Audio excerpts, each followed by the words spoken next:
할렐루야. 우리 옆에 분 오고 인사하겠습니다. 반갑습니다. 네, 받으십시오. 이렇게 하고. 한 주간 동안 잘 보내셨습니까? 네. 우리가 지금 계속해서 이 세상을 살아갈 때 가장 중요한 것이 사람의 인성이다. 그리스도의 품성을 가지고 세상을 살아가야 그 사람은 세상의 최고의 리더십을 가지고 있는, 영향력을 행사할 수 있는 사람이 될 뿐만 아니라 그리고 경영인이 될 수 있다. 이런 말씀을 우리가 계속해서 증거하고 있는 것이죠. 오늘은 우리가 살다 보면 어떤 일을 진행할 때 서로 의견이 달라서 충돌할 때가 있습니다. 그때 주어지는 우리가 어떻게 이것을 잘 조정해 나가야 될 것이냐 하는 내용에 대해서 함께 생각해 보려고 합니다. 오늘 이번 주와 다음 주에는 의견 충돌입니다. 여러분, 생활 중에 의견 충돌이 일어나죠. 오늘 교회 올 때도 아마 이런 분이 있을 거예요. 1부 가자, 2부 가자. 그래가지고 2부로 오신 분이 있고 안에는 1부 오신 분이 있을 거예요. 의견 충돌이 나가지고, 내가 아까 1부에 물어보니까 2명이 그런 사람이 있는 것 같아. 하여간 사람은 끊임없이 의견 충돌을 하고 있는데 그걸 얼마만큼 잘 조화를 이루고 살아가느냐 하는 것은 상당히 사람이 살아가는데 그 품성을 교화시키는데, 변화시키는데 상당히 중요한 요소가 된다 생각합니다. 그러니까 성경은 서로 의견이 다를 때, 그럴 때 무례한 행동을 통해서 어떤 충돌을 통해 싸움을 하는 것이 아니고, 참과 거짓이 타협은 할 수 없지만 참으로 우리가 정복하고 이겨야 된다는 거죠. 온통 세상이 거짓되고 위선되고 가식되고 하는 그런 것에 적당하게 타협해서는 안 됩니다. 반드시 진리를 이겨야 되는데 뭘로 이기느냐? 싸움으로 이기는 게 아니라 잘 조화를 이루어야 된다는 것이에요. 오늘 본문의 내용은 의견 충돌이 일어날 때에 우리에게 어떻게 대처해 나가야 하는가 하는 것들을 일깨워주고 있습니다. 여러분, 의견 충돌이 일어날 때 보면 두 종류로 나타나요. 어떤 사람은 눈에 불을 펴고 싸우는 사람이 있어요. 그 의견 충돌을 싸워서 어떻게 내가 이기려고 하는 사람이 있어요. 부부간에도 그런 사람이 있어요. 그런데 어떤 사람은 또 이런 사람이 있어요. 피해가는 사람이 있어요. 뭐 인분이 무서워서 피하냐? 더러워서 피하지? 그리고 숨어버려. 이거는 화해가 되는 게 아닙니다. 우리가 당분간 충돌이 있지만 그것을 평화적으로 어떻게 잘 조율하느냐, 그것도 그냥 양보하는 게 아니라 참과 거짓, 그것에서 우리는 참으로 이겨야 되는 거예요.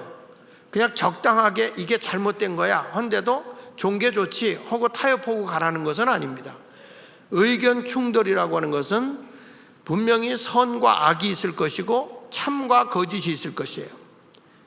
그런데 이런 것에 대해서 우리는 참이 이겨야 되고 진리가 이겨야 되고 옳은 것이 옳다 인정을 받아야 되는 거거든요.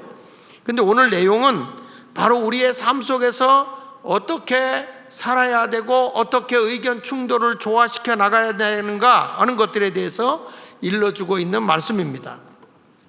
사도행전 10장 28절에 보면 이 사도 베드로가 이방인의 고넬료 가정집에 들어가서 이제 음식을 먹고 교제한 내용이 소개되어 있어요. 근데 이것이 유대인의 법으로는 도저히 이해가 될 수 없는 법입니다. 자, 보실까요? 이르되 유대인으로서 이방인과 교제하며 가까이 하는 것이 뭐라고 그랬어요?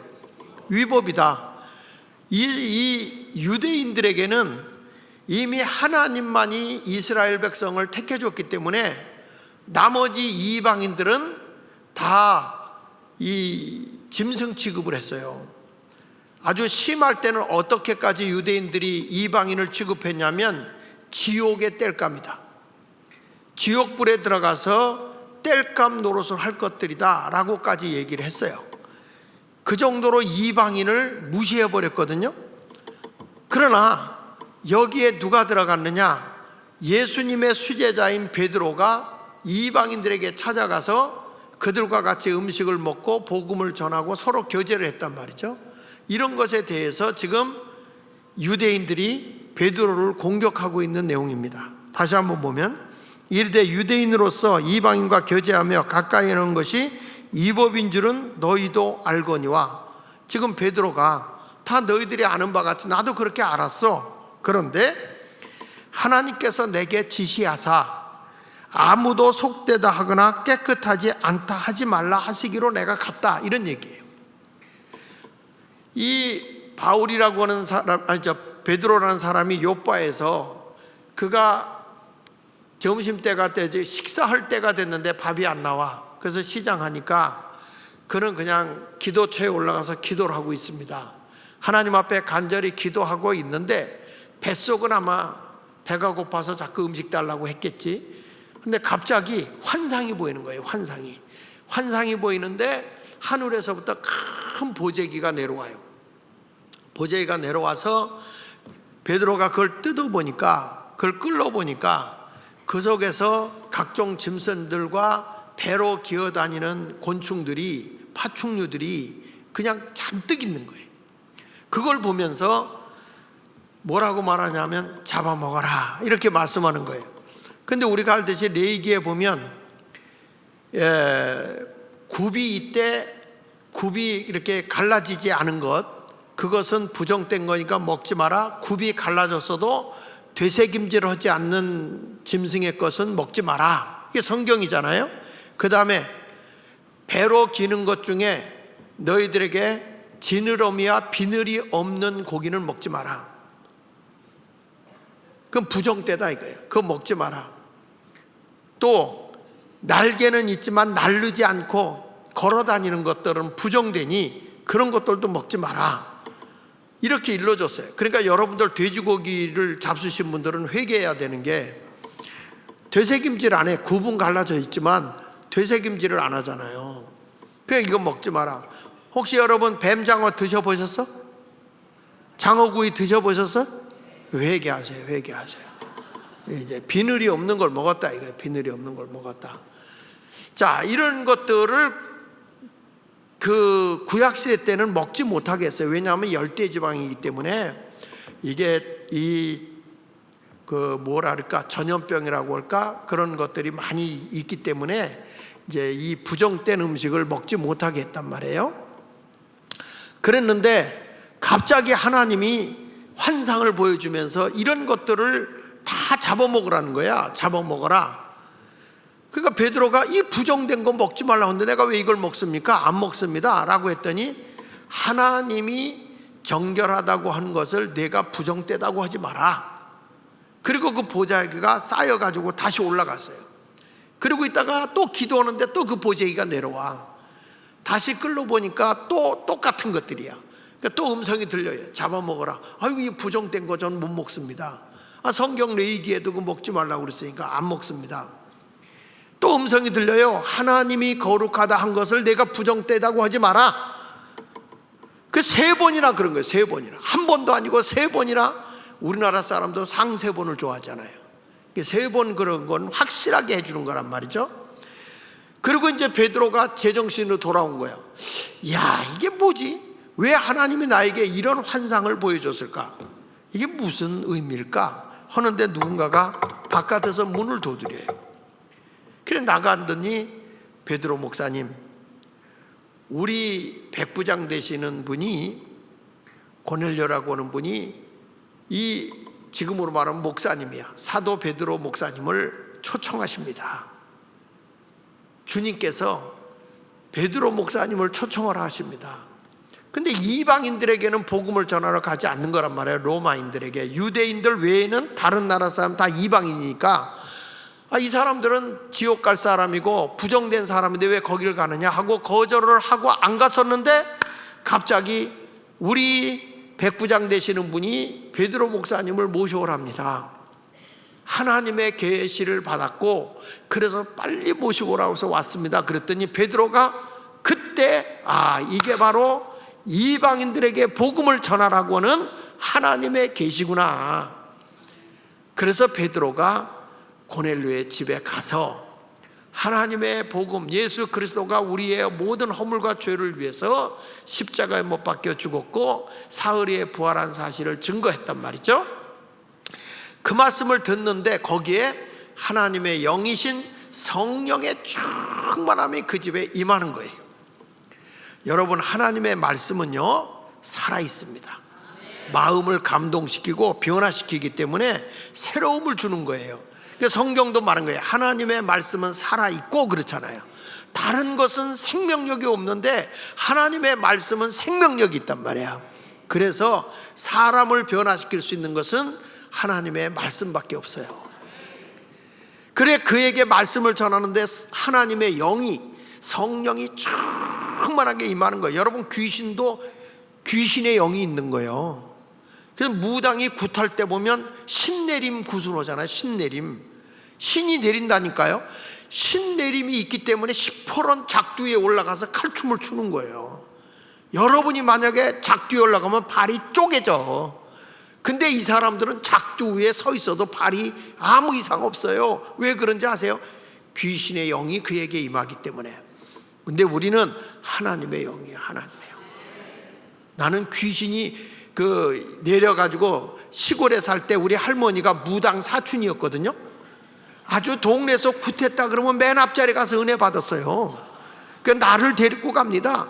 데리고 가서 한참 신내려고 굿하다가 무당이 시루떡을 딱 십자가를 자른 다음에 첫 것은 안 먹어. 귀신도 귀신같이 알아서 이 첫 열매는 안 먹어요. 하나님의 것인 줄 알아요. 첫 것을 하나님께 드리라고 그래가지고 그걸 첫 것을 딱 띄어가지고 구시래하고 던져요. 그러면 우리 할머니가 그걸 앞치마를 벗어서 이렇게 벌려서 그걸 받아. 먹을 게 귀할 때니까. 그리고 그걸 나한테 주는 거예요. 먹으라고. 내가 이래봐도요, 우리 할머니가 선지자였어요. 목사가 될 걸 그때부터 알고 첫 열매만 걷어서 먹인 거예요. 그렇게 해서 그런 걸 유심히 내가 많이 봤거든, 시골에 있을 때. 그랬더니 그걸 많이 봤더니 나를 신당동으로 보내더라고, 하나님이. 이 신당동에 이 무당 많았던 이 동네에 보내서 이 말씀을 전하게 한 거죠. 근데 이렇게 그곳에 가서 고넬료의 집에 가서 베드로라는 사람이 말씀을 전하는데 막 하나님의 영이, 성령이 그 자리에 임하니까 사람들이 막 회개하고 눈물 흘리고 변화일으키면서 우리도 세례받게 해주세요. 그러니까 하나님이 임하는 그곳에 어떻게 세례를 안 주겠느냐. 그래서 하나님이 이 사람들도 모든 죄를 용서해 주는구나. 하나님이 깨끗하다고 한 자를 사람이 속되다고 할 수는 없다는 거예요. 이렇게 영적으로 충돌이 일어날 때 우리는 무엇을 쫓는 자가 되어야 되느냐? 진리를 쫓는 자가 되어야 된다는 거예요. 그래서 의견 충돌이 일어날 땐 여러분이 어떻게 헤쳐나가야 되느냐? 첫째로, 의견 충돌이 일어나게 되면 상황을 피하려고 하지 마라. 저런 어떤 상황이 오게 되면 그리고 피해가려고 하지 마라. 진리는 정면 돌파하는 거예요. 정면 돌파. 다만 정면 돌파하지만 약한 게 아니에요. 강하지만 부드러운 강함이야. 진리는 지는 게 아닙니다. 싸움을 할 때 충돌이 일어나면 그냥 혈기로 싸우는 사람이 있는가 하면 어떤 사람은 피하는 사람이 있잖아요. 근데 진리는 부드럽게 이기는 거예요. 이 빛은요, 꺾임이 없어요. 빛은 직선이에요. 그렇지만 빛이 오면 어둠이 물러나는 거예요. 제가 지난주에도 얘기했지만 빛하고 어두움은 싸우지 않아요. 절대 싸우지 않아요. 빛이 없으면 어두움이 오는 거고, 빛이 있으면 어둠이 물러가는 거예요. 우리가 빛된 생활하면 세상의 어두움은 물러가는 거예요. 싸우려고 할 필요가 없어요. 우리가 참되고 진리되는 말씀을 가지고 나가면 세상은 참된 거예요. 진리가 되는 거예요. 저들이 왜 저렇게 거짓돼? 왜 저렇게 위선돼? 그러고 그냥 싸울 필요가 없어. 우리가 참되게 살아가면 어두움은, 거짓은 물러가는 거예요. 이 나라가 워낙 거짓되고 위선되고 가식적으로 국민을 속였기 때문에 언론도 속였고 정치인들도 속였고, 이 속였기 때문에 진리가 다시 바르게 일어나면요, 이기는 거예요. 이기는 거예요. 왜? 진리는 빛이기 때문에. 여러분은 어둠이요, 빛이요? 빛이요, 빛. 예수 믿는 사람은 빛되게 살아가는 자인 줄 믿습니다. 여기 보세요. 사도행전 11장 17절에 그런즉 하나님이 우리가 주 예수 그리스도를 믿을 때 주신 것과 같은 선물을 이방인들에게도 주었다 이거야.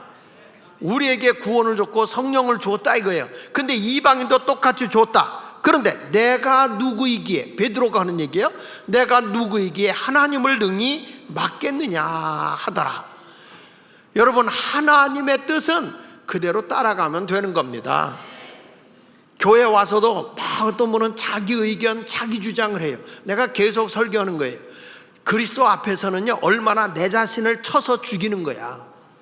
나와 세상은 관계없고 내 생각, 내가 알고 있는 지식, 내가 알고 있는 감정, 내가 가지고 있는 마음, 내가 행하는 행동, 이것이 하나님의 지정의와 비교해서 아니면 내 것을 버리는 거예요.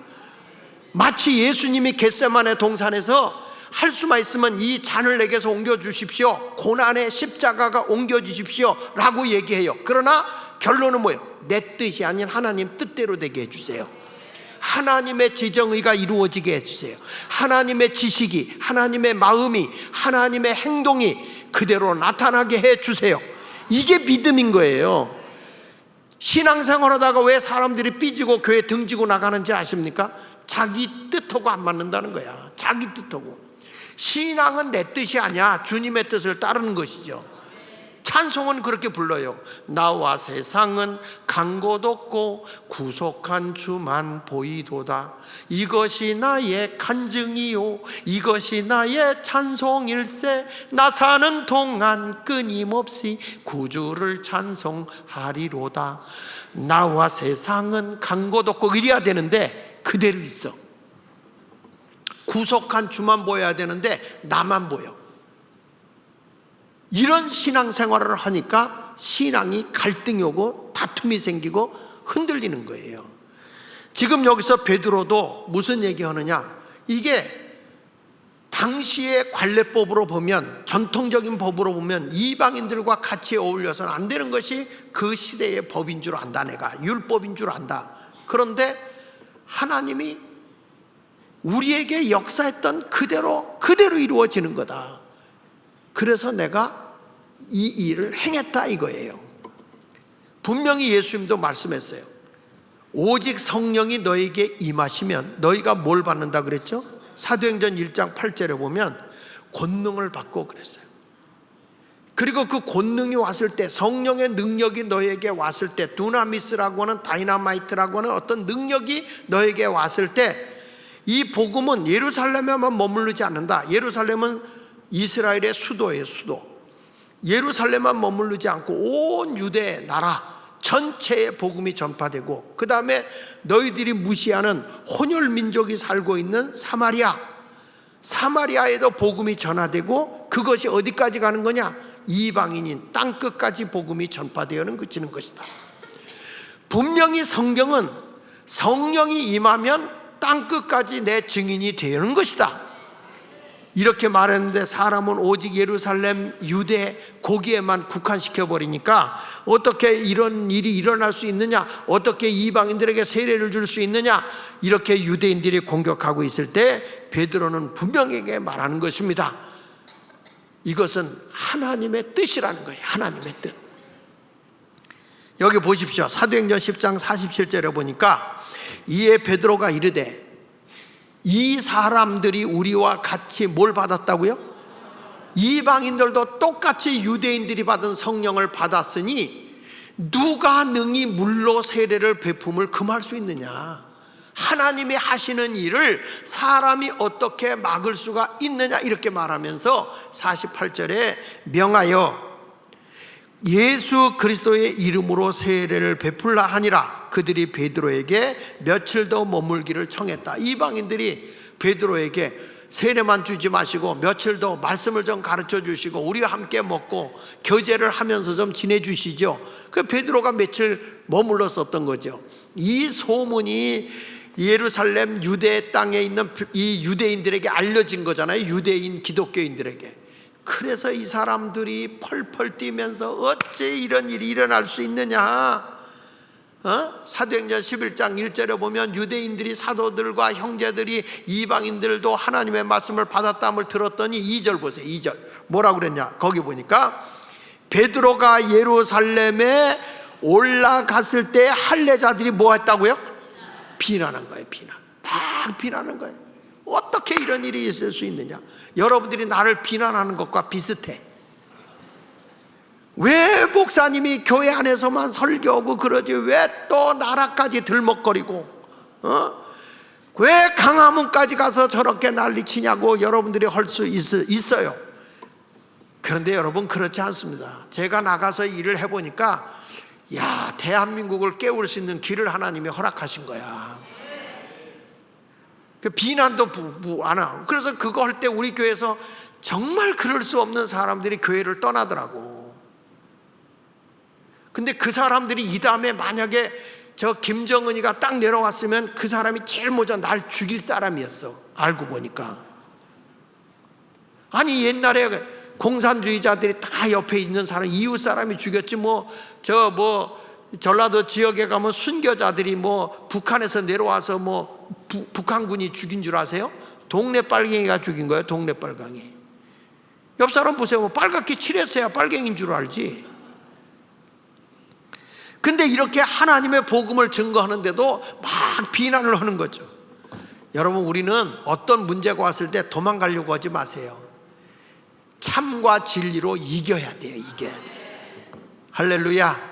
그러니까 빛된 삶을 살아가는 성도가 되시기를 축원합니다. 그 다음에 두 번째 가서는 선입견을 내려놓고 대화를 풀어야 돼. 이게 선입견 오면 딱 금이 가거든요. 선입견을 딱 대는 순간에. 그러니까 지난주에 제가 정교분리에 대해서 얘기했잖아요. 원래 정교분리라고 하는 것은 이 교회가 정치를 관여 못한다는 의미가 아니에요. 자꾸 외부 세력이 교회를 건드리려고 하니까 미국의 3대 대통령인 토마스 제퍼슨 그 3대 대통령이 그 한 얘기가 그거거든요. 뭐냐면 정부는 교회를 간섭할 수 없다. 하나님이 다스리고 하나님이 통치하는 곳을 국가의 통수권자가 통치할 수 없다는 거예요. 그리고 교회에다 세금을 매길 수 없고 교회에 그 성직자를 임명할 수 없는 거예요. 그거를 금한 거거든. 교회가 정치를 잘못하는데 내버려 두라고 한 게 아니고 정치가 교회에 하나님이 다스리고 있는 이 교회를 절대로 권력자들이 터치할 수 없다. 이게 정교분리야. 정교분리. 근데 일본 군들이 하도 우리가 3.1 운동하고 막 하니까 그걸 갖다가 악용한 거예요. 악용한 거. 우리나라 헌법에서 나온 이 정교분리는요, 이승만 대통령이 가져올 때 미국의 헌법을 그대로 갖고 온 거야. 그렇기 때문에 정교분리는 이 정치가 교회를 터치할 수 없다는 거예요. 그러니까 우리나라 우리 교회도 전해보세요. 이게 무슨 감염 예방법이다 해가지고 교회 폐쇄법까지 통과시켰는데 이번에 어느 교회가 폐쇄가 됐었단 말이야. 근데 이거 해제시켜달라 그랬더니 웃기는 얘기는 뭔지 아세요? 해제법이 없대. 해제법이. 이렇게 나라를 엉망으로 만들고 그게 상정됐는데 아직 헌법으로 통과를 안 되니까 어떻게 됐냐면 조례법으로 만들어버린 거예요. 조례법. 감염 조례법으로. 여러분 대한민국, 그러니까 우리도 예배 중에 있을 때 관에 있는 구청의 직원들이 와서 아니 가운데 딱 서가지고 내가 설교하는데 숫자 세고 있었잖아요. 제가 막 야단치고 유신 때도 이런 짓 안 했다. 그때 내가 정말 생명 걸고 구청장 바꾸기 운동했는데 우리 구청장 되셨잖아. 그때 오셨잖아요. 내가 그때 아니야 정말 내가 우리 지역에 있는 목사님들 장로님들 다 그냥 만나가지고 말이야 식사하면서 안 돼. 교회가 살려고 하면 말이야 정신 차려야 돼. 그랬더니 목사님들이 그때서 다 이해해가지고 이야 새벽 2시 반까지 지고 있는데 나 이제 죽었구나 생각이 들더라고. 그런데 하나님의 역사는 막판에 뒤집어 버리더라고. 429표를 이겼어. 난 그건 천국 갈 때까지 안 잃어버려 내가. 여러분 이런 모든 것을 보면서 우리는 하나님의 은혜로 이기고 나가는데 진리로 이겨야 돼. 진리로. 이렇게 여러분 하나님의 뜻 안에서 말씀으로 우리가 의견 충돌이 일어나도 악으로 싸우는 건 아니야. 막 싸우는 건 아니야. 우리는 선으로 악을 이기는 것이죠. 여기 사도행전 11장 18절을 보십시오. 자, 이 말에 그들이 이 말을 듣고 잠잠하여 하나님께 영광을 돌려 이르되 그러면 하나님께서 이방인에게도 생명 얻는 회개를 주셨도다. 사람들이 이해하잖아요. 야, 내가 이거 하고 싶어서 한 게 아니야. 하나님이 하시는 일을 내가 어떻게 아느냐. 하나님이 저들에게 성령도 두시고 하나님이 저들에게 막 그냥 은혜도 내려줬는데 어찌 세례를 안 주냐. 우리가 받은 은혜 똑같이 받았는데. 그러니까 사람들이 뭐냐, 하나님께 영광을 돌리는 거예요. 보세요, 베드로는 굉장히 성격이 급한 사람 아닙니까? 말고의 귀도 자른 사람이에요. 그럼에도 불구하고 진리 앞에서는 부드럽게 이기는 거예요. 선으로 악을 이기는 거예요. 사람들이 막 사도행전 11장 3절에 보면 무할레자 집에 들어가서 밥 먹었다 비난을 하고 베드로를 막 공격하지만 막 싸우지 않아요. 욕하고 달려들지 않아요. 선은 이기게 돼 있어요. 참은 거짓 앞에 이길 수 있어요. 아무리 저 거짓되게 막 유언비어를 퍼뜨리고 언론사에서 막 거짓말로 막 이제 다 드러나잖아요. 거짓되게 했던 거 다 드러나잖아. 드러나는데 참이 들어가면 집니다. 참이 들어가면 아무리 쟤들이 큰 소리 쳐도 진짜가 들어가면 지는 거예요. 노래도 있잖아. 진짜가 나타났다 지금, 그런 노래도 있잖아요. 유행가 몰라요? 진짜가 나타나면 가짜는 지는 거예요. 그런데 베드로 보세요. 그렇게 성질 급한 사람이 사도행전 11장 4절에 보면 하나님이 하신 일에 대해서 차례로 설명하고 있어요. 우리 같으면 이랬을 거예요. 믿으려면 믿고 말으려면 말아 이랬을 텐데 아니야, 그건 아니고 2차 저차 아차 저차 기차 열차 KTX까지 가는 거예요. 이게 차근차근 설명을 하면서 베드로의 말을 하니까 사람들이 감정적으로 표현을 하는 게 아니라 다 은혜로 받아들이는 거예요. 여기 다시 한번 사도행전 11장 16절에 보면 내가 주의 말씀에 요한은 물로 세례를 베푸었으나 너희는 성령으로 세례를 받으라 하신 것이 생각났다. 우리 주님이 그랬잖아요. 너희는 물로 세례를 받았지만 몇 날이 못 돼요 성령으로 세례를 받게 될 거라. 예수님이 승천하기 직전에 제자들을 모아놓고 하신 말씀이잖아요. 500여 문도를 물어놓고 그 말씀이 베드로가 생각이 났다는 거예요. 우리도 말씀을 듣다 보면 이런 말씀이 생각이 나는 거예요. 우리는 성경에 따라서 진리를 지키고 나가면 절대 지지 않습니다. 승리하게 될 줄로 믿습니다. 자, 그 다음에 세 번째 가서는 뭐가 나오냐면 상대방의 의견을 통해서 새로운 가치를 발견하는 거예요. 저 사람이 잘못된 말을 해도 거기서 얻을 게 있다니까요. 그러니까 우리는 좋은 가치, 하나님의 뜻을 쫓아가는 자가 돼야 돼요. 여기 보면 이런 말씀이 나와. 17절 다시 보겠어요. 그런즉 하나님이 우리가 주 예수 그리스도를 믿을 때에 주신 것과 같은 선물을 그들에게도 주었다. 성령을 그들에게 주었다는 거예요. 내가 누구이기에 하나님을 능히 막겠느냐. 하나님이 하시는 일을 우리는 막을 수 있어 없어요? 없어요. 하나님이 주도권을 가지고 행하는 일을 인간이 막을 수가 없어요. 저도 목회를 하면서 보지만 모든 계획이 내 뜻대로 되지 않더라고요. 하나님의 계획 속에서 이루어지더라고. 저는 정치라는 정자도 모르는 사람이에요. 나는 오직 복음을 전하고 오직 예수만 전한 거예요. 교단 정치에서 감리사 하시라고 막 와서 얘기해도 아이 그거는 시간 있는 사람이에요. 나는 복음 전하러 다닐게. 난 감리사도 안 했어요. 그래도 목사님 총무라도 하라. 하도 맡겨서 선교부 총무할 때 내가 시간 없어 못하니까 우리 지방에 있는 유수인 목사한테 네가 선교부 총무 대항을 해라. 내가 직분은 가졌지만 그분한테 다 일을 맡겨놓고요, 선교부 총무가 되면 활동비가 나와요. 그 활동비도 그 사람 다 줬어요. 그러니까 나는 껍데기만 있었을 뿐이야. 그분이 다 했어. 그러니까 실질적으로 나는 아무것도 한 게 없어. 오직 예수 전하고 복음 전하고 기도하고 책 쓰고 성경 읽고 그런 것만 했단 말이야. 그랬는데 세상에 내가 어떻게 광화문까지 나가냐 이거예요. 그 이유가 어디서 있냐? 학교 문제 딱 터지고 보니까 갑자기 배임, 횡령, 사기. 여러분, 제가 이래봐도 YTN에 갑자기 7번 나왔어요. 그것도 20분씩 해서 7번 나왔어요. JTBC에 내가 나온 사람이에요. MBC에도 나온 사람이에요. EBS에도 나왔어요. 그런데 내가 광화문에 나가서 그렇게 소리치는데 하나 뉴스는 안 나와.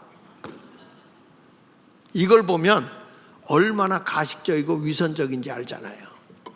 나중에 알고 보니까 이 사립학교, 잘 나가는 학교를 다 뺏어버리려고 이 전교조 놈들이, 나는 놈이라고 그러겠어요. 이것 새끼라는 말은 안 하겠어요. 이런 사람들이 그렇게 하는데 우리 학교만 그런 게 아니라 다른 학교도 다 그런 짓을 한 거예요. 그렇지만 우리는 지금 끝까지 법적으로 싸워서 다 이기고 있어. 다. 내가 이 문제 때문에 며칠 전에 국회까지 들어갔었어요. 국회도 들어가서 이 가짜 공익제보자 이거 빨리 풀어라. 가짜 공익제보 때문에 이게 얘들이 재판이 안 열린다. 재판이 안 열려. 이거 빨리 공익제보 풀어라. 이게 사기꾼들을 공익제보로 인정해놓고 이거 하냐 가지고 그걸 가지고 그냥 국회까지 들어갔다 나오는데, 와, 거기 가서 보고 내가 깜짝 놀란 게 국회의원 밑에 비서를 9명 둘 수 있더라고요. 국회의원 하나에다가 비서를 9명을 더. 미쳤어요. 유럽은요 국회의원 4명에 비서 1명을 두거든. 근데 우리는 1명당 9명을. 이야, 내가 만약에 그런 연구진 5명만 내가 딱 밑에 거느리고 있으면 대한민국 교회를 다 뒤집을 것 같아. 왜 얼굴들이 못 믿는 표정을 짓지? 예? 여러분, 정말 이런 걸 보면서 참 한심스럽더라고. 내가 보니까 우리는요 하나님의 영광을 위해서 하나님의 하시는 일에 아주 고귀한 가치에다가 목적을 두고 나가야 할 줄로 믿습니다. 사도행전 11장 18절에 보니까 그들이 이 말을 듣고 잠잠하여 하나님께 영광을 돌려 이르되 그러면 하나님께서 이방인에게도 생명 얻는 회개를 주셨다. 그러니까 우리가 잘못을 깨닫고 돌이키면 그게 생명이요. 이것을 지금 베드로가 이방인들에게도 전하고 있는 거예요. 여러분은 어떻습니까? 목사인 내가 믿지 않는 사람과 어울리는 게 좋아요? 믿는 사람끼리만 있는 게 좋아요? 거짓말 하지 말아요. 지나가다 보니까 목사님이 여기 식당에서 술 마시는 사람들과 같이 어울리고 있어. 나는 술을 안 마시고 그들과 같이 대화하고 있어. 여러분이 은혜가 돼요, 시험이 돼요? 솔직하게 얘기해. 거짓말하면 지옥 가니까. 우리들 믿는 사람끼리만 같이 지내는 게 좋아요? 저 사람들과 같이 어울리는 게 좋아요?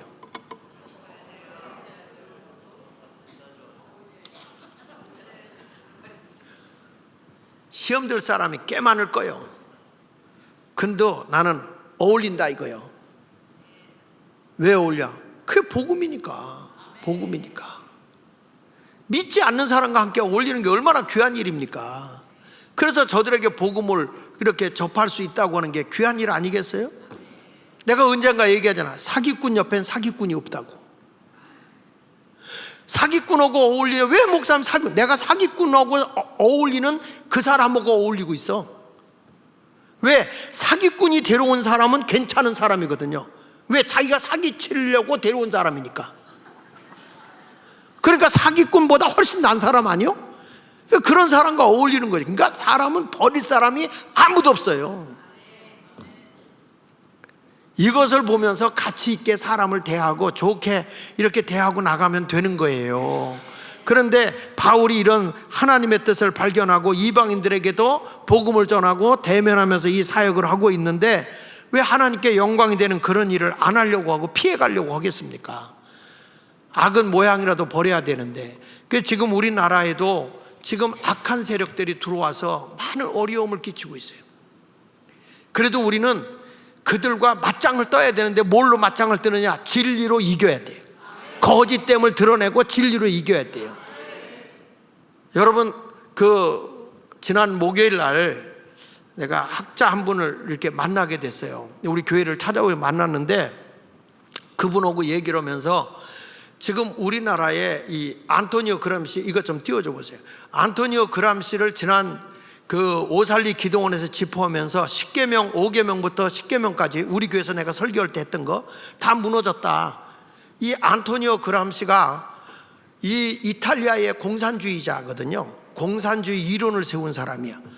이 칼 마르크스가 아무리 공산주의를 하려고 해도 안 되는 거야. 그래서 그렇게 싸움으로 공산주의가 되지 않으니 공산주의에 대한 뭐냐면 진지전을 구축하자. 조용히 입법부, 사법부, 종교계, 그 다음에 정치계, 노동계 할 거 다 침투에 들어가서 은근히 잠재돼 있자. 그러다가 때가 되면 기동전을 하자. 들고 일어나자. 이런 운동을 하면서 이제 이 조용한 혁명 11계명을 만들어 놓은 거예요. 여러분, 이 계명에 따라서 대한민국이 84년도부터 은근히 전목해 들어갔는데 대한민국이 완전히 공산화가 된 거야. 근데 그분이 왔길래 지금 나라가 이 지경입니다 라고 얘기했고, 지금요 오살리, 우리 교회에서 할 때는 별 탈이 없었는데 오살리 기도원에서 내가 이 설교, 기독교의 윤리와 도덕 10계명, 5계명부터 10계명이 다 무너졌다, 이 설교를 했는데 이게 지금 대한민국의 화제예요. 화제. 어마어마한 파장을 일으키고 있어요. 어제 밤 늦게도 막 대구의 목사님들이 전화해서, 목사님, 안토니오 그람시는 정말 대한민국의 이건 어마어마한 일입니다, 굉장합니다, 목사님 다시 우리는 정신 차리게 됐습니다, 이런 전화를 내가 많이 받아. 여러분들은 이걸 들어도 멍하고 있어요 지금. 그런데 이 안토니오 그람시를 그 학자에게 얘기를 했더니 이분이 딱 끝나고 나니까 이런 얘기를 하는 거예요. 목사님, 이 안토니오 그람시의 논문을 제 아내가 썼습니다, 그러는 거예요. 깜짝 놀랐어요. 이분이 그 논문을 써가지고 강의했을 때는 별 파장이 없었던 거예요. 목사인 내가 이 강의를 하면서부터 하나님의 말씀이 십계명에 비춰서 하면서 대한민국의 기독교의 도덕과 윤리를 다시 세우기 위해서는 다시 기독교가 일어나야 된다. 이게 어마어마한 파장을 일으켜요. 여러분, 여기 보면 첫 번째가 뭐예요? 지속적인 사회 변화로 혼란을 부추겨. 내가 오늘 다 이제 오후에 5시부터 이걸 지금 100페이지로 다시 정리를 했어요. 그래가지고 이걸 가지고 강의를 할 거예요. 내가 다 할 텐데 여러분 와서 듣고 딴 데 가서 여러분이 강의를 할 수 있어야 돼. 대한민국 체제가 이게 다 지금 공산화가 됐어. 지금 하부 조직까지. 이거 알아야 돼. 여러분들 멍하게 있는 동안에 대한민국 끝나는 거야. 교회가 깨어 일어나야 어두움을 물리칠 거 아닙니까?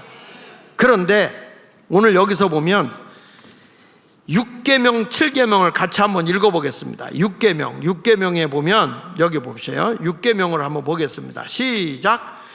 대량 이주와 이민으로 민족 정체성을 파괴하라. 그러니까 외부에 있는 외국인들을 대량으로 받아들여서 대한민국의 민족성을 파괴시켜라. 이게요, 안토니오 그람시가 공산주의 혁명을 위한 11계명 중에 6계명이에요. 6계명. 근데 대한민국이 어떤 일이 일어나고 있는지, 지금 제일 심각한 게 끔찍한 일들이 일어나고 있는데요, 이게 이슬람입니다. 이슬람. 어마어마한 일들이 대한민국에 지금 일어나고 있어요. 좀 넘겨서 보십시다. 넘겨서 보시면 여기 보면 이슬람의 최종 목표가 뭐냐면 전 세계를 이슬람이 정권을 잡는 거예요. 정치를 하고, 그뿐 아니라 종교를 지배하는 거예요. 그런데 안타까운 건 뭐냐면 지금 유럽에 있는 모든 기독교를 이슬람이 정복해버렸어요. 여기 보면 이런 얘기예요. 앞으로는 다문화 사회에 명분을 내세우지만 이들이 하는 게 뭐냐, 뒤로는 기독교 대상 종교 편향으로 공격해야 된다는 거예요. 그래가지고 유럽을 다 먹어버렸다니까 지금요. 근데 지금 대한민국에 얼마 전에 대구에 있는 그 누구요, 홍준표, 이분이 이슬람을 대구로 받아들이겠다는 겁니다. 제가 저 청평 쪽을 가다 보니까 산에 이슬람 사원이 어마어마하게 크게 져졌어요. 지금 이런 엄청난 일들이 일어나는데 여러분, 이 내막 속에는 교회를 파괴하겠다는 겁니다. 그들의 폐쇄적 생활 공동체 움마라는 곳이 있어요. 움마. 여기에 보면 이슬람의 경전 꾸란이라는 것과 전통인 율법 샤리아라는 게 있는데, 이런 법을 통해서 다른 법은 다 배제시키고 오직 코란경, 이슬람의 그것만을 주장하고 나가는 거예요. 이슬람의 7대 전략이 한국에서 그대로 착착 진행되고 있는데, 이슬람 사원을 건립한다? 왜 그러냐면 이게 웃기는 게요, 이 사람들은 코란에 의해서 이자를 못 받아요. 이자를 못 받으니까 한국의 돈을 이자 없이 빌려줍니다. 이자 없이 빌려줘요. 그러면서 자기들이 할 수 있는 거, 그러니까 5~1달러로다가 어마어마하게 빌려주면서 무슨 짓을 하냐면, 이자를 못 받으니까 뭘로 받냐? 대토, 땅으로 받는 거예요. 근데 나중에 보니까 땅값이 더 올라가가지고 이자보다 더 비싸. 이게 대한민국이에요. 여러분, 국제 이슬람 유초등학교를 설립했어요. 그리고 이슬람 문화센터를 건립해서 여기에 보면 수련관이라든지 이런 거는데, 청평에 가면 어마어마한 수련관이 있어요. 거기서 동네 사람들이 지금 시위하고 있어요. 촛불과 확성기 틀어놓은 기도 때문에 못 살겠다는 거예요. 못 살. 제가 말레이시아에 가봤더니 말레이시아에서 새벽이고 낮이고 그 시간대로 확성기 틀어놓고 기도하거든요. 알라 이렇게 해요. 막 확성기 틀어놓고 해요. 그러면 새벽이 되면요, 그 확성기가 나오기가 무섭게 개들도 같이 통성기도 해요. 이 개들이 왕왕 짖는 게 아니고 그걸 그대로 따라서 와 이렇게 기도를 한다니까, 기도. 그런데 여러분, 개만 그러면 내가 이해하겠어. 닭들이 난리야. 닭들이 꽉꽉 하면서 통성기도 한다니까. 아니, 이스라엘 말레이시아나 이런 데 가본 사람 보면 다 알아요. 이게 내가 웃자고 하는 얘기 아니야. 사실이야, 사실. 짐승도 똑같이 그렇게 계속 틀어주면 쇠뇌를 당하는 거예요. 지금 그래서 치유하고 청평에 난리지만 그걸 막을 길이 없어요. 꾸란 번역위원회, 이슬람 대학도 건립하고 이슬람 서적 출판위원회도 하고, 이들이 제일 크게 쓰는 게 뭔지 아세요? 결혼 전략이요. 결혼 전략을 세워서 생물학적으로 자식을 많이 낳습니다. 여기는 다산의 종교이기 때문에 자식을 엄청 많이 낳아요. 그리고 아내를 일부 다쳐요. 일부 다쳐. 얼마 전에 우리나라 여자가 이슬람 남자하고 결혼해서 가보고 기절했잖아요. 17번째. 쏘으면 안 돼, 한국 여자들이요. 정신 차려, 여자들. 아무한테나 시집가지 말고. 여기 보세요. 이슬람 공동체 움마라는 정착 단계, 우리나라의 8단계로 척척척 진행하고 있습니다. 여기 보면 소수가 한 도시에 정착하는데 주로 이 사람들이 어떻게 하냐면 3D, 3D 직종으로 들어가는 거예요. 힘든 일에 다 들어가고 조용히 인구를 늘려가는 거예요. 그리고 두 번째 가서 보면 이 금요일마다 자기들끼리 모이는 모임이 있어요. 우리나라 옛날에 속회 모이듯이. 그리고 이슬람의 긍정적인 면을 강조하는 신문과 방송 보도를 계속하게 하고요. 그리고 다출수 안으로 공립학교에 막 들어가서 나중에 가서는 우리 음식 달라, 할랄 음식, 우리들이 먹는 것만 달라. 그 비판을 받으면 이건 종교적 차별 행위다, 막 이렇게 해가지고 공격적으로 나오는 거예요. 여러분, 지금 이게 대한민국에서 일어나고 있는 일, 착착착 진행되고 있다니까. 이게 여러분 어디서 온 거냐서 이슬람에서 온 건지 알죠? 아니에요. 이게 안토니오 그람시에서 온 거예요. 안토니오 그람시 공산주의 사상에 그 나라의 인종됨을 무너뜨리는 거예요. 공산화시키기 위해서. 근데 여러분, 이게 우리나라에서 이번에도 보니까 정책적으로 외국인들 다 받아들이겠다는 거예요. 4단계에 가서 보면요, 학교의 거리에서 한랄식품 가게를 내고 자신들만의 경제구조를 구축하기 시작하여 9세가 넘은 모든 여자아이들은 검은색 차도로, 여기 지금 사진 보이죠? 검은색 차도로 저 입은 거 안 보여? 귀신 바가지 같아? 이런 것을 하고, 하여튼 이렇게 되면 막 돈으로다가 선거철이 되면 국회의원도 매수해버리고 자기들 정책을 따르게 하고 이런 짓을 한다는 거예요. 여러분, 이거 시간이 없으니까 내가 설명은 다 못하지만 이런 일들이 뻗어하게 일어나고 있다는 거예요. 다음에 넘겨서 보십시오. 여기 보면 이슬람의 여성 인권 유린 및 침해가 심각하다. 무슨 얘기냐면, 이 이슬람은요, 여성을 뭘로 보냐면 종족 번식의 수단이다, 이렇게 보는 거예요. 애를 많이 낳는 거. 제가 깜짝 놀란 게 이 말레이시아에 가서 보면 그 롱하우스에 가잖아요. 이야, 그냥 여자가 처음 생리를 할 때부터 바로 시집을 가요. 그래가지고 그때부터 애를 낳아요. 낳는데 언제까지 낳냐면 애를 못 낳을 때까지 낳아요. 어느 집에 갔더니 애가 20 몇 명이야. 그러다 보니까 나이가 되면 자식이 장가를 일찍 가서 또 애를 낳아. 그러니까 삼촌보다 조카가 더 나이가 많고, 그래, 이 웃기는 데예요. 여기 보세요. 무투하라는 임시결혼 제도가 있어. 임시로 결혼해. 거기 뭐냐면 씨바지 해주기 위해서. 그리고 또 뭐가 있냐면, 이 여성들의 할례를 행하는데, 남성들만 할례를 행하는데 여성들의 그 고통을 가하는 할례가 있어요. 이런 것도 행하게 하고, 강제 성폭행도 하고 강제 그 결혼도 해요. 그런데 만약에 여자가 남편에 대해서 뭐라고 대항하면 이 이슬람 법에 의해서, 코란경에 의해서 어떤 일이 벌어지냐면, 남편이 아내를 죽여도 죄가 없어요. 자, 여러분, 오늘 남자들에게 제가 말씀드리는데, 이 여자가 꼴보기 싫어 죽겠다, 그러면 오늘부로 이슬람으로 가면 내가 이 아내를 죽여도 코란경에 의해서는 죄가 없어서 그들을 보호하는 거예요. 이런 짓을 하는 거예요. 이거 우리가 받아들이면 돼요?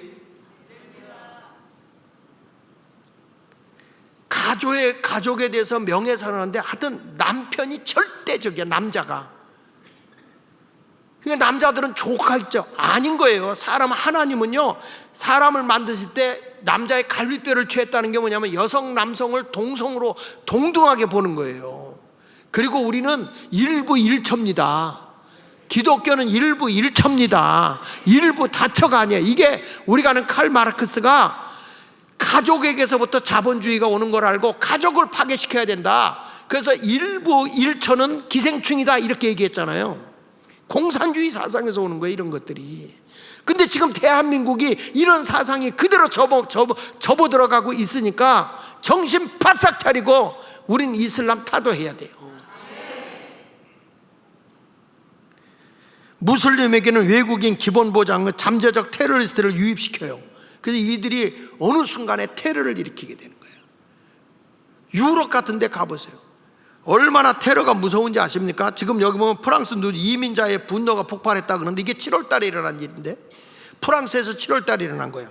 얘들은 일도 안 하고 빈둥빈둥 놀아요. 자유보장하라고 그러면서. 안타까운 거잖아요. 그런데 이제 경찰들이 그 라인이 있어요, 넘어오지 못하게. 그런데 얘들이 막 넘어와서 하니까 자기 신변에 불안을 느낀 프랑스의 군인이 권총을 쏴서 그를 죽였어요. 근데 알제리 소년 17살짜리였는데 그걸 이용해가지고 인종차별했다 해가지고 폭동을 일으킨 거예요. 이슬람에서, 프랑스에서. 이런 운동을 일으키는 게 이슬람이에요. 그러니까 대한민국도 여러분, 이들에게 막 치안을 무너뜨리고 잘못하게 되면 우리도 법적 제재할 거 아니에요? 그러면 이들이 인종차별했다고 폭동을 일으킨단 말이에요. 그래서 11계명 가운데 7번째 계명이 뭐냐면, 아까 11번째 거죠. 다시 한번 찍어요. 7계명이 뭐냐면 인종차별을 범죄로 규정하라. 여러분, 이게 안토니오 그람스가 주장한 건데, 이런 11가지를 제가 보면 대한민국이 그대로 다 이루어지고 있어요. 우리 장로님이 자료를 많이 좀 찾아주고 있고, 우리 교회 지금 이제 기자분들이 꽤 오시는데 그분들이 자료를 다 이렇게 정리를 해서 좀 저한테 이렇게 알려주고 주거든요. 그 자료를 이렇게 찾아서 보니까 이게 정말 충격이에요, 충격. 여러분, 이런 걸 보면서 교회가 지금 멍청하게 있을 때입니까? 에?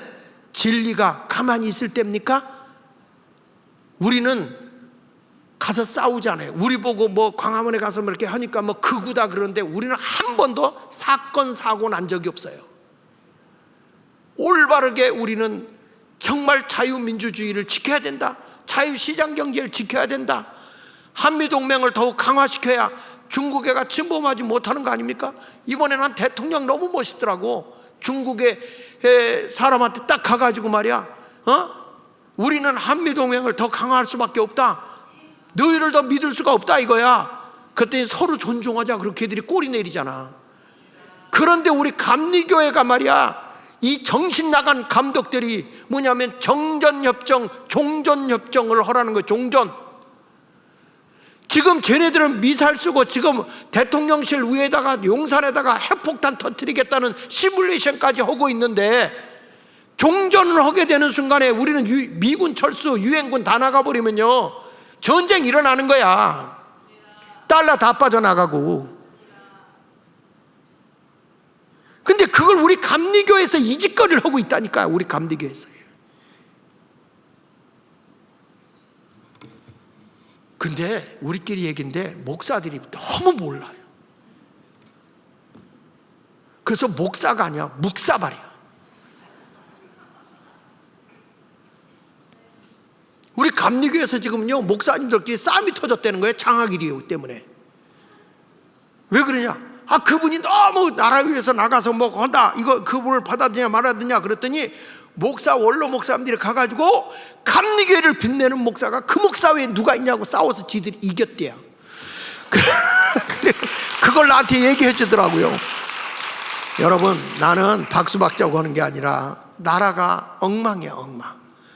이런 체제가 11개 안토니오 그람시가 주장했던 11계명에 대한 이런 것이 그대로 잠재되어 있는 걸 보면서 교회가 알았잖아요.